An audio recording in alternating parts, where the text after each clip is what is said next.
ناظرین، breaking news سے آگاہ کرتے چلیں۔ تحریک نفاذ فقہ جعفریہ پاکستان کی سپریم کونسل کا اجلاس۔ علامہ آغا سید حسین مقدسی تحریک نفاذ فقہ جعفریہ پاکستان کے نئے سربراہ منتخب۔ ہیڈ کوارٹر مکتبہ تشیع میں سپریم کونسل کا اہم اجلاس۔ چاروں صوبوں کے صدور، آزاد کشمیر، گلگت بلتستان اور مرکزی عہدیداران کی اجلاس میں شرکت۔ ناظرین، بریکنگ نیوز سے آگاہ کرتے چلیں۔ تحریک نفاذ فقہ جعفریہ پاکستان کی سپریم کونسل کا اہم اجلاس۔ علامہ آغا سید حسین مقدسی تحریک نفاذ فقہ جعفریہ پاکستان کے سربراہ منتخب۔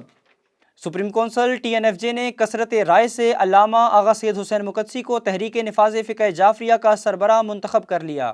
قائد ملت جعفریہ آغا سید حامد علی شاہ موسوی نجفی کی رحلت کے بعد تحریک کے سربراہ کا انتخاب محرم الحرام اور ایام ازاں کی حرمت کی خاطر معرض التوا میں تھا۔ علامہ آغا سید حسین مقدسی سے قائم مقام صدر تحریک نفاذ فقہ جعفریہ بزرگ رہنما سید مظہر علی شاہ ایڈوکیٹ نے صدارت کا حلف لیا۔